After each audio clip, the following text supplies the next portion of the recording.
जाना चाहिए। लिहाजा इन हालात के अंदर मुल्जिम दीपचंद की जमानत की अर्जी को नामंजूर किया जाता है। Thank you my Lord. अदालत से मेरी एक रिक्वेस्ट और है। पिछले 2.5 बरस पुष्पा के लिए बहुत तकलीफों भरे गुजरे हैं। अब उसकी उम्र 17 बरस हो चुकी है। इस केस के चक्कर में दर्शन लाल की आर्थिक स्थिति भी बहुत खराब है। वो कर्ज में डूब चुका है और इस सब का कारण है दीपचंद। इसलिए दीपचंद के सिर्फ जेल चले जाने से पुष्पा की तकलीफें खत्म नहीं हो जाती। इसीलिए पुष्पा को कोई मुआवजा भी मिलना चाहिए। माय लॉर्ड, ये तो मेरे क्लाइंट के साथ ज्यादती होगी। दीपचंद के जेल में होने की वजह से उसका सारा काम धंधा चौपट हो चुका है। घर में जमा किया हुआ जो भी पैसा था वो धीरे धीरे मुकदमे और घर खर्च में निकल चुका है। पिछली तमाम बातों को भूलकर मेरा मुवक्किल दीपचंद पुष्पा की मदद के बारे में सोच सकता है, लेकिन कैसे कैसे करे? वो तो सलाखों के पीछे है। एक रास्ता हो सकता है, अगर दीपचंद को रिहा कर दिया जाए तो वो बाहर आकर कुछ काम धंधा, कुछ कमाई करके पुष्पा के हर जाने की रकम अदा कर सकता है। अगर मुल्जिम दीपचंद पुष्पा की भलाई के लिए कुछ करता है तो अदालत उसके केस पर नरमी से गौर करेगी। मुआवजा देने से सजा कम हो जाएगी क्या? दीपचंद मुआवजा देने के लिए हरगिज तैयार नहीं था। केस की सुनवाई शुरू होने तक पुष्पा बदनामी की डर से रिमांड होम में ही रही। इस बीच उसके बच्चे को एडॉप्शन के लिए भेज दिया गया।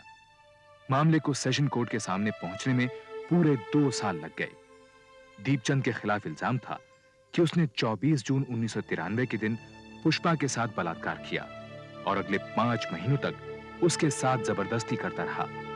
दीपचंद के मुताबिक ये आरोप झूठे थे। सरासर झूठे साहब। मेरा इस लड़की के साथ कभी कोई ताल्लुक नहीं रहा। मैं तो शादीशुदा आदमी हूं। चलो, कागज तो अब सब ठीक हो गए। अब बख्शी की जुबान बंद हो जाएगी। पिछली सुनवाई में तो पीछे पड़ा हुआ था ना कि लड़की की उम्र ज्यादा है और उसकी असली उम्र छुपाई जा रही है, लेकिन आज देखूंगा उसे। आप ही का सहारा है तिवारी जी। हाँ, आपने इसे आज के लिए तैयार तो कर दिया है ना? हम बता दिया, बयान देना है ना? सिर्फ बयान नहीं दर्शन लाल, आज मंजूरी, जिसे कोर्ट में कंसेंट कहते हैं, उस पर बहस होगी। दीपचंद का वकील इससे बहुत टेढ़े बड़े सवाल पूछेगा। दीपचंद और इसके बीच में क्या हुआ उसकी सारी डिटेल पूछ सकता है। कैसे पूछेगा? मैं उसका मुंह नहीं तोड़ दूंगा। दर्शन लाल, अपने आप को काबू में रखो। केस को बिगाड़ देना चाहते हो? और वैसे भी तुम्हें अंदर आने की इजाजत नहीं मिलेगी। लड़के लड़की और इन दोनों के वकीलों के अलावा कोर्ट में आज कोई भी नहीं होगा, समझे? पुष्पा, आज तुम्हें बहुत हिम्मत से काम लेना बेटा। दीपचंद का वकील कहेगा कि तुम्हारा दीपचंद के साथ कुछ चक्कर था, तुम उसको चाहती थी, उसने कोई जोर जबरदस्ती नहीं की और जो कुछ भी हुआ तुम्हारी रजामंदी से हुआ। लेकिन तुम्हें सिर्फ वही कहना है जो तुम पहले भी कह चुकी हो कि तुम्हारे साथ जबरदस्ती की गई। समझ गई ना? तुम सुन रही हो ना मेरी बात? मुझे बहुत डर लग रहा है। मुझे नहीं जाना करा। वापस चला।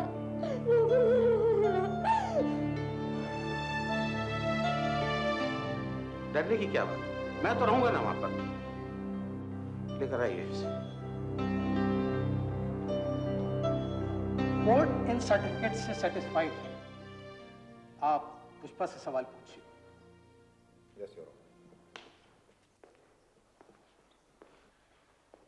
हाँ, तो पुष्पा, तुमने बयान दिया है कि दर्शन लाल की गैर हाजिरी में दीपचंद तुमसे बातें करने की कोशिश करता था, तुम्हारी तारीफ करता था, अक्सर अपने घर की खिड़की से तुम्हें घूरता रहता था। 2-3 बार तो उसने तुम्हें नहाते हुए देखने की भी कोशिश करी। क्या ये सही? तुमने कभी किसी से इसकी शिकायत करी? नहीं। कभी तुमने अपने बापू को इस बारे में बताया? नहीं। नहीं, योर ऑनर, पुष्पा ने दर्शन लाल से कभी दीपचंद की शिकायत नहीं करी, क्योंकि दीपचंद ने कभी ऐसा कुछ किया ही नहीं जिसकी शिकायत की जा सके। मेरा मतलब, सच्चाई ये है योर ऑनर कि नई नई जवानी के जोश में ये पुष्पा दीपचंद पर डोरे डाल रही थी। अब घर गृहस्थी वाला मेरा मुवक्किल दीपचंद इसकी नजरों को, इसके ललचाई नजरों को, इसके इशारों को अनदेखा कर देता, लेकिन पुष्पा नहीं मानी और एक दिन दीपचंद की दुकान पर जा पहुंची, अंदर से दरवाजा बंद कर दिया और दीपचंद से लिपट गई। मेरे मुवक्किल दीपचंद ने समझाने की बहुत कोशिश करी, पर पुष्पा नहीं मानी। और फिर धीरे धीरे मेरा मुवक्किल दीपचंद भी अपने पर काबू नहीं रख पाया। आखिर ये भी तो कोई साधु महात्मा तो है नहीं। आप इस तरह से इस घटना का ब्यौरा दे रहे हैं बख्शी साहब, जैसे कि सब कुछ आपकी आंखों के सामने हुआ। क्या आप वहां मौजूद थे? नहीं था, लेकिन मुझे अपने क्लाइंट की सच्चाई पर पूरा भरोसा है। ये एक शरीफ आदमी को बेवजह फंसाने की कोशिश की जा रही है मिलॉर्ड। शरीफ आदमी? योर ऑनर, इस आदमी की शराफत के किस्से गांव का बच्चा बच्चा जानता है। इसके ओछेपन की वजह से गांव की औरतों ने इसके घर में आना जाना बंद कर रखा है। कितनी मरतबा इसके खिलाफ पुलिस में शिकायत भी दर्ज की गई, लेकिन हमेशा पैसा खिलाकर ये आदमी बचता चला आ रहा है। इस आदमी ने इस मासूम बच्ची के साथ बलात्कार किया है, ये एक सच्चाई है योर ऑनर। अगर दीपचंद ने इसके साथ रेप किया था तो ये चिल्लाई क्यों नहीं, आवाज क्यों नहीं लगाई इसने किसी को? बोलो, जवाब दो, चिल्लाई थी कि नहीं? चिल्लाई थी, लेकिन उसने मेरा मुंह बंद कर रखा था। 20 मिनट, आधा घंटा तक तो तुम दुकान में थी, क्या सारा वक्त इसने तुम्हारा मुंह बंद कर रखा था?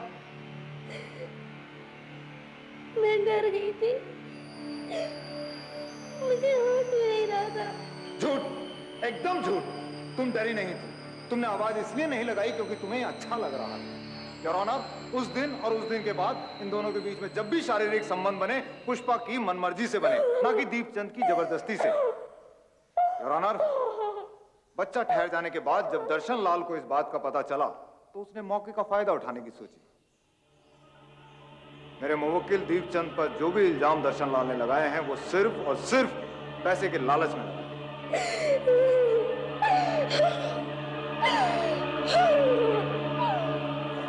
बच्ची इस हालत में नहीं है कि और गवाही दे सके, इसलिए इसे कोर्ट से बाहर ले जाइए। कोर्ट की कार्रवाई अगली तारीख तक के लिए मुलतवी की जाती है। अरे चाचा, एक बार नहीं 1000 बार कहूंगा, अपनी लौंडिया की दलाली कर रहा है तो लौंडिया के दलाल है अपना ये। क्या है सवाल के बाद में बिदात कर दे। इतनी इज्जत वाला था और यूं क्या माना? ये इसको देखो चाचा, अब देख लूंगा मैं तेरी। इतनी इज्जत वाला को डूब के मर जाता कहीं। मेरी लौंडिया से करेगा मुंह डाल, मेरी इज्जत काबिल नहीं इज्जत। छूटे पड़ेगा तो लिहाज करा कर। चुप कर तो। बेचारी पुष्पा पता नहीं कौन से जन्मों का फल भुगत रही है। भगवान जाने कैसे गुजरेगी उसकी ये पहाड़ जैसी जिंदगी। अरे तू कब से उसकी सखी बन गई? इतनी ज्यादा हमदर्दी है तो चली जाओ उसके साथ, मुझे कोई फर्क नहीं पड़ने वाला। लुगाइयों की कमी नहीं है मेरे पास।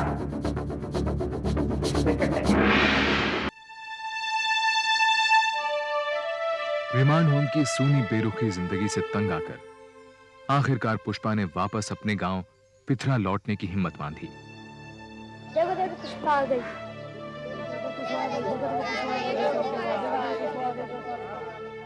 पुष्पा को लेकर गांव वालों का रवैया अब भी काफी कड़वा था।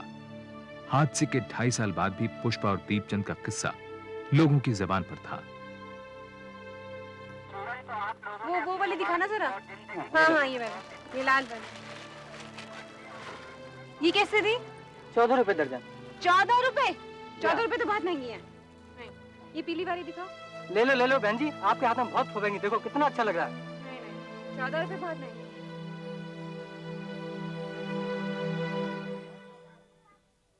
अरे ये क्या कर रही है? ला दे मुझे, चला। अब कौन लेगा इन्हें?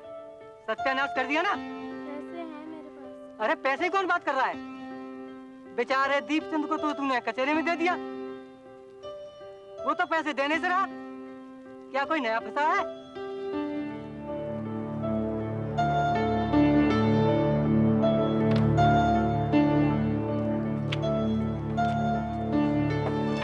ये पुष्पा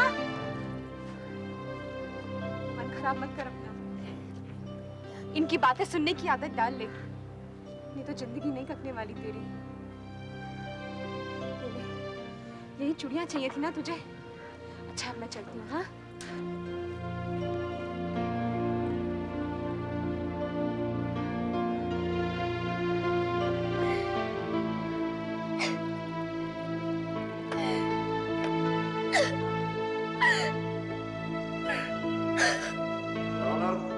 मैं अपने मुवक्किल दीपचंद के केस के दीपचंद के वकील सुरेंद्र बख्शी ने डॉक्टरी जांच की रिपोर्ट को भी पुष्पा के खिलाफ इस्तेमाल करने की कोशिश की। मेरी जांच के अकॉर्डिंग ये लड़की सेक्स की आदी रही और ये इंफॉर्मेशन मेरी मेडिकल रिपोर्ट में भी मौजूद है। डॉक्टर निगम, क्या इस जांच से यह भी पता लगाया जा सकता है कि लड़की के संबंध, शारीरिक संबंध, एक ही आदमी के साथ रहे? नो मिस्टर बख्शी, एक या दो या ज्यादा, ये कहना इम्पॉसिबल है। योर ऑनर, डिफेंस के लॉयर बार बार ये साबित करने की कोशिश कर रहे हैं कि पुष्पा के एक से अधिक पुरुषों के साथ संबंध रहे, लेकिन अपनी तमाम कोशिशों के बावजूद वो इस कोर्ट में एक भी ऐसा आदमी पेश नहीं कर सके हैं जिसके पुष्पा से किसी भी तरह का कोई संबंध रहे। डॉक्टर निगम, एक बात और बताइए, एक बालिग औरत के मुकाबले एक 14 वर्ष की बच्ची का सेक्सुअल एक्टिविटी में इन्वॉल्व होना कितना पेनफुल हो सकता है? बहुत पेनफुल हो सकता है, और फर्स्ट टाइम तो और भी ज्यादा पेनफुल होता है। और इस उम्र की लड़की के साथ अगर जबरदस्ती की जाए तो वो खतरनाक भी है। योर ऑनर, दीपचंद ने पुष्पा के साथ जो कुछ किया उसे सिर्फ दरिंदगी ही कहा जा सकता है। एक 14 बरस की मासूम बच्ची के साथ बलात्कार, फिर धमकियां देकर लगातार उसका फिजिकल एक्सप्लॉयटेशन, यहां तक कि जब उसके पेट में 5 महीने का बच्चा आ गया तब भी उसने उसको दया नहीं। एक छोटी सी बच्ची को इस उम्र में मां बना दिया। और डिफेंस लॉयर ये कहना चाहते हैं कि ये सब कुछ पुष्पा चाहती थी, पसंद करती थी। ये जो केस अदालत के सामने रखा गया, अदालत इस निर्णय पर पहुंची कि पुष्पा की तरफ से कोई सहमति नहीं थी, और ये कि कानून के मुताबिक अगर सहमति हो भी तो नाबालिग के साथ शारीरिक संबंधों को बलात्कार ही माना जाएगा। बलात्कार और नाबालिग के साथ बलात्कार के इल्जाम में कोर्ट ने दीपचंद को 7 साल की कड़ी कैद की सजा सुनाई।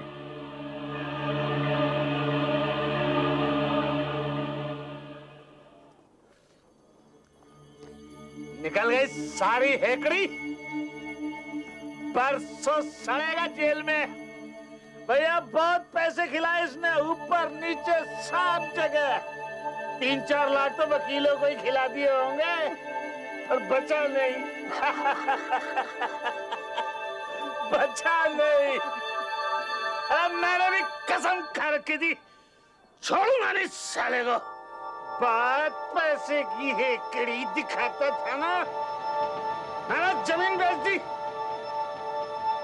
पुष्पा तेरे लिए मैं कंगाल हो गया। आइए गांव वाले, अब साले हंसते हो कि मैंने दामाद को जेल भेज दिया। सब पे केस कर दूंगा मैं।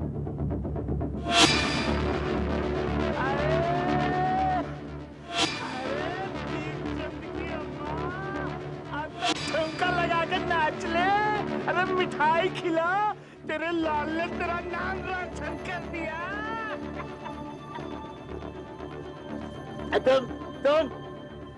तुम सारे खड़े खड़े क्या देख रहे हो? तमाशा हो रहा है? हो गया तमाशा, अब जाओ खेले कूदो नाचो।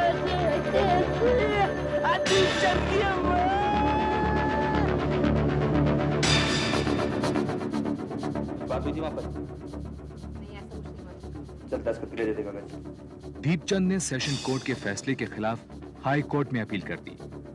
अब कोर्ट कचहरी की भागदौड़ सुनीता की जिम्मेदारी थी। उससे क्या मेरा दम घुट रहा, साले एक से एक चोर डकैत भरे पड़े हैं यहाँ पर। तो तू कौन सा किसी से कम है?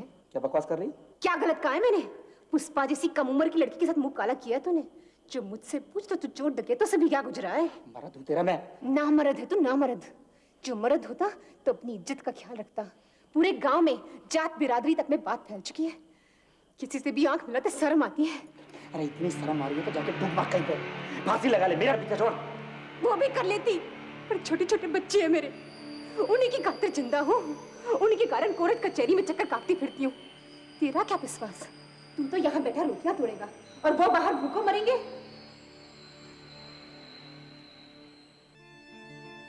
दर्शन लाल के सामने फिलहाल एक ही मकसद था, हर हाल में दीपचंद को सजा दिलवाना। दूसरी ओर बुआ पुष्पा की उजड़ी हुई जिंदगी को फिर से संवारने की कोशिश कर रही थी। बुआ ने कई जगह रिश्ते की बात चलाई, लेकिन लोगों ने पुष्पा के चरित्र पर उंगली उठाकर साफ इनकार कर दिया। आखिरकार बुआ ने एक परिवार को बातचीत के लिए मना ही लिया। अब दर्शन लाल जी, हम आपकी लड़की से कोई एतराज नहीं कर रहे। अब जो हो गया सो हो गया, उसमें इस बेचारी का क्या दोष है? हमारी पुष्पी बहुत सियानी है, सारे घर का कामकाज यही संभालती है। हमारे घर में काम है ही कहाँ। अरे ये तो राज करेगी, राज। हाँ वो घर की बात तो कर ले। मेरा लाल। वो पैसे की बात तो हो गई, अब मेरा है घर कच्चा, जरा उसे भी पक्का करवा ही दो। खर्चा ज्यादा हो रहा है दर्शन लाल जी। आजकल छोटी मोटी शादी में भी 5-10 लाख तो लग जाता है।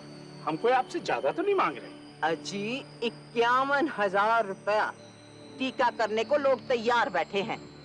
ये तो पुष्पा की बुआ की कहने की वजह से हम लोग आ गए। और फिर तुम्हारी लड़की कुंवारी भी तो नहीं है, बच्चा भी तो जन चुकी है, सारा जहान जानता है। उधर दीपचंद के हाईकोर्ट में अपील करने के बाद तिवारी को लगा कि केस लंबा खिंच सकता है। केस को मुकाम तक पहुंचाने का तिवारी को एक ही रास्ता नजर आ रहा था। वो इस बारे में बात करने के लिए दर्शन लाल के घर जा पहुंचे। पुष्पा चाय लिया। कुछ पैसे की मुआवजे की बात चली? अब बहुत लोगों ने करी थी मुआवजे की बात, पर दिल नहीं माना। गरीब जरूर हैं, पर अपनी इज्जत आबरू की कीमत नहीं लगाएंगे। एक बात ठंडे दिमाग से सोचो दर्शन लाल, मुआवजा लेने में कोई बुराई नहीं है। छोड़ो तिवारी जी, कुछ और बात करो।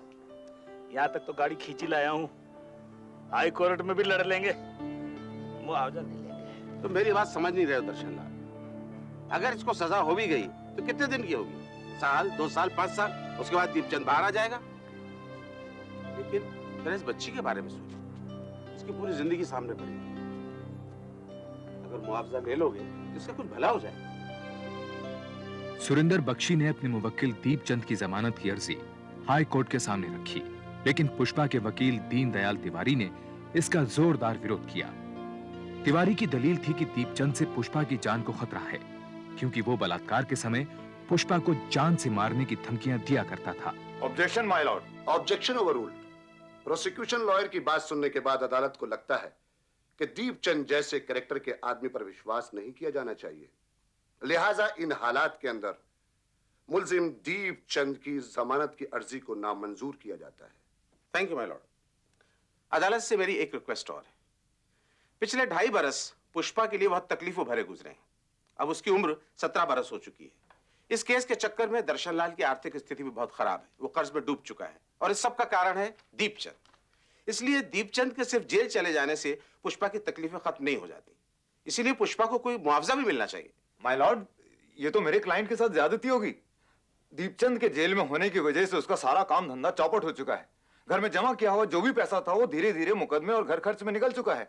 पिछली तमाम बातों को भूलकर मेरा मुवक्किल दीपचंद पुष्पा की मदद के बारे में सोच सकता है, लेकिन कैसे कैसे करे? वो तो सलाखों के पीछे है। एक रास्ता हो सकता है, अगर दीपचंद को रिहा कर दिया जाए तो वो बाहर आकर कुछ काम धंधा, कुछ कमाई करके पुष्पा के हर जाने की रकम अदा कर सकता है। अगर मुल्जिम दीपचंद पुष्पा की भलाई के लिए कुछ करता है तो अदालत उसके केस पर नरमी से गौर करेगी। मुआवजा देने से सजा कम हो जाएगी क्या? दीपचंद मुआवजा देने के लिए हरगिज तैयार नहीं था। सुनीता अगले कुछ दिनों तक उसे समझाती रही कि अगर मुआवजा देकर सजा कम हो जाए तो कोई बुराई नहीं है। आखिरकार सुनीता ने दीपचंद को राजी कर ही लिया। जो तेरे मन में आए वो कर, मुझे यहाँ से बाहर निकल वापस। और इस सिलसिले में दोनों तरफ के वकीलों की मुलाकात भी तय करवा दी। दीपचंद बोलो। भैया मेरे पास देने के लिए ज्यादा रकम नहीं है। तुम्हारे पास बचने के उपाय भी बहुत कम है दीपचंद। मालूम है। कितने पैसों से पेट भरेगा इसका? कितने पैसे चाहिए इसको पुष्पा के? पुष्पा के नहीं, पुष्पा को जो तूने दुख दिए उसकी एवज में। एक ही बात है, एक ही बात नहीं है। अब देख पे दीपचंद, अब जबान संभाल के बात करने उंगली किसको दिखा रहा है तू? क्या कर रहे हो दर्शन? समझाओ वकील साहब इसको। शांति से कम। वकील साहब समझाओ, नहीं तो फिर मैं आखिरी बात बोल रहा हूँ। मुआवजे के 6 लाख रुपए चाहिए। बहुत ज्यादा है। मेरे घर में नोटों के पेड़ नहीं लगे हुए हैं। मैं 2-2.5 लाख से ज्यादा नहीं दे सकता। मंजूरी हो तो बता देना। चलो वकील साहब। अरे तो एहसान किसे जता रहा है? अपने को बकसवाने के बदले में दे रहा रकम। इसकी हेकड़ी तो देखो। अरे भूल जाओ उसकी हेकड़ी को दर्शन लाल। हमें नहीं लेना मुआवजा। ठीक है, मत लो मुआवजा, लेकिन आगे क्या होगा उसकी तो सोचो। सुप्रीम कोर्ट में केस जाएगा तो दिल्ली जाना पड़ेगा बार बार। 5-6 साल तक ये केस खींचेगा। उसका तो कुछ नहीं बिगड़ेगा, घाटा तुम्हारा हो जाएगा। और तब तक तुम्हारी लड़की 21-22 साल की हो जाएगी। उस उम्र में कौन उससे शादी करेगा? अगर सुप्रीम कोर्ट में दीपचंद जीत गया तब क्या होगा? तुम्हारी लड़की की ज्यादा बदनामी होगी। इसीलिए कह रहा हूं दर्शनलाल, ये मुआवजा मिल रहा है, ले लो। बोलो, कागजात तैयार करूं? माय लॉर्ड, सेक्शन 376 में साफ लिखा है, अदालत मुल्जिम की सजा जितना चाहे कम कर सकती है यदि कुछ विशेष कारण हो तो। और कौन से विशेष कारण? मैं गरीब हूँ, है ना? गरीब की जरूरत सबकी भाभी, गरीब की बहन बेटियों की इज्जत लूट लो और फिर हजाना देकर के छूट जाओ। दर्शन, दर्शनलाल, तुम बैठ जाओ। I am sorry my Lord, ये बात अभी तक क्लियर नहीं हुई है कि ये मामला बलात्कार का है या आपसी रजामंदी का। पुष्पा को जो बच्चा हुआ वो उसकी जिम्मेदारी अब नहीं है, उसे अडॉप्ट कर लिया गया है। घर में पुष्पा और दर्शनलाल दो ही मेंबर हैं और इनकी जरूरतों के हिसाब से मेरे ख्याल से 2-2.5 लाख रुपए का कंपनसेशन काफी रहेगा। माय लॉर्ड, सेशन कोर्ट में ये बात साबित की जा चुकी है कि ये मामला रेप का है और माइनर रेप का। इसलिए मिस्टर बख्शी कैसे कह सकते हैं कि मामला अभी क्लियर नहीं है? मिस्टर बख्शी, आप अपने क्लाइंट की 7 साल की कड़ी सजा कम करवाना चाहते हैं और मुआवजे के तौर पर देना चाहते हैं सिर्फ 2 या 2.5 लाख रुपए। ऐसा आपने सोच भी कैसे लिया? माय लॉर्ड, मुआवजे के लिए कम से कम 6 लाख रुपए होने चाहिए, वरना इस कॉम्प्रोमाइज का कोई मतलब नहीं। अदालत इस नतीजे पर पहुंची है। जज का मानना था कि जब पहली बार दीपचंद और पुष्पा के बीच शारीरिक संबंध बने तो ऐसा हो सकता है कि उसमें पुष्पा की सहमति रही हो, इसलिए दीपचंद के खिलाफ धारा 342 के तहत कोई मामला नहीं बनता। लेकिन पुष्पा क्योंकि उस वक्त नाबालिग थी, इसलिए चाहे उसकी सहमति हो या ना हो, उन शारीरिक संबंधों को सेक्शन 376 के तहत बलात्कार ही माना जाएगा। कोर्ट ने मुआवजे की रकम 4 लाख रुपए तय की और दीपचंद की सजा को 7 साल से घटाकर 6 महीने कर दी। मुआवजा दिलवाकर सजा कम करने के हाई कोर्ट के इस फैसले का समाज में काफी विरोध हुआ, लेकिन धीरे धीरे लोग इस बात को भूल गए। सर्वे देवताभ्यो नमः, सूर्य देवताभ्यो नमः, चंद्र देवताभ्यो नमः, भौम देवताभ्यो नमः, बुद्ध देवताभ्यो नमः। मुआवजे की रकम का एक बड़ा हिस्सा पुष्पा की शादी पर खर्च हुआ, ताकि शादी हो जाए तो जल्द से जल्द पुष्पा पिथरा गांव से दूर चली जाए। देवताभ्यो नमः, बृहस्पति देवताभ्यो नमः, शुक्र देवताभ्यो नमः, शनि देवताभ्यो